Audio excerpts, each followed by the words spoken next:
Now, Donald Trump says he's told U.S. negotiators not to rush into a deal with Iran after earlier indicating an agreement had largely been reached. So there's confusion tonight about the status of any peace deal. Huge sticking points still remain, including control of the Strait of Hormuz and Iran's nuclear program. The Iranian president, Masoud Pezeshkian, has again stressed that any negotiations will not compromise Iran's dignity and pride. Here's Joe Winwood. There has been a gulf between the two sides of this war. It seems the distance could be narrowing. That's certainly the suggestion coming out of Washington, with President Trump hinting that a deal to bring the war to an end and reopen the Strait of Hormuz could soon be done. Speaking on a trip to India, his top diplomat echoed that optimism.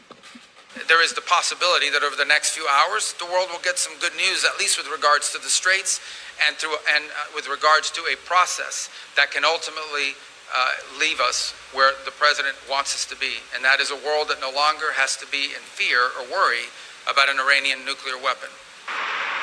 The sounds coming from Tehran have also hinted at progress, if not a breakthrough. On the front pages, the mission of peace in Tehran and progress in negotiations. But there will be sticking points. The devil will be in the detail. Nothing has been publicly revealed, but US media are reporting the deal will involve a 60-day ceasefire extension, the reopening of the Strait of Hormuz without tolls, an end to the US blockade on Iranian ports, negotiations about the lifting of US sanctions, and a commitment to hold talks on Iran's nuclear ambitions.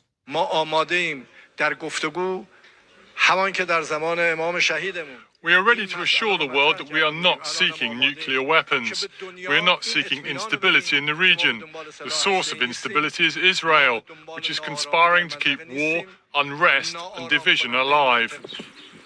And Israel will be central to any lasting peace. Despite an official ceasefire, the fighting with the Iranian-backed Lebanese armed group Hezbollah continues. Iran will surely not accept any deal that does not bring this to an end too. This war has done terrible damage to parts of the region, the global economy, and diplomatic relations. The prospect of a breakthrough will be widely welcomed, but expectations must be tempered. President Trump has this afternoon said he will not rush into a deal and that time is on his side. Joe Inwood, BBC News. Russia says it's used a hypersonic ballistic missile capable of deploying multiple warheads at different targets as part of a huge attack on Ukraine last night. The capital, Kyiv, bore the brunt of nearly 700 missiles and drones. 4 people were killed and around 70 injured. Vladimir Putin had threatened retaliation for a strike on what the Kremlin says is student accommodation in Russian-occupied Luhansk, killing 18 people. Ukraine says it was targeting a drone facility. A nurse from York has flown to the Democratic Republic of Congo to help tackle the Ebola outbreak. Kate White, who works for Médecins Sans Frontières, will be responsible for coordinating the charity's health workers across the worst affected area where the outbreak began. Now, most of the cases have been in the DRC, with the number of dead there rising to more than 200, with over 850 suspected cases. There have also been infections in neighboring Uganda and Rwanda. Here's Fergus Walsh. Everyone else is going off on their summer holidays, and I'm going out to Congo. At Manchester Airport, Kate White was on the first leg of a long journey to the epicenter of the Ebola crisis in the Democratic Republic of Congo. The 46-year-old, who's originally from Australia, has helped combat more than half a dozen deadly Ebola and Marburg virus outbreaks in Africa in the past 14 years. She said this was potentially more serious than some previous emergencies.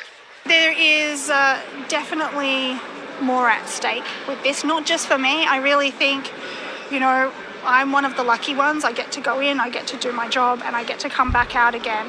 For the people that live in these areas of Congo, they do not have that luxury, and they also don't have the luxury of a robust health system.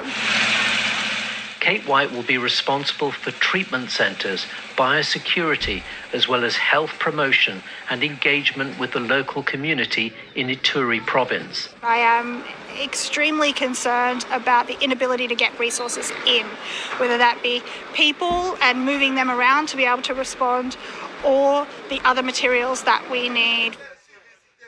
At present, it's not possible to accurately test for Ebola in the affected region of DRC. Patient samples are being sent more than 1,000 miles to the capital Kinshasa for confirmation. Latest figures show there are 204 suspected Ebola deaths and 867 suspected cases in the current outbreak. On Friday, the World Health Organization raised the risk assessment for DRC to very high, though the global risk remains low. Fergus Walsh, BBC News. It was liftoff for a huge Chinese rocket today.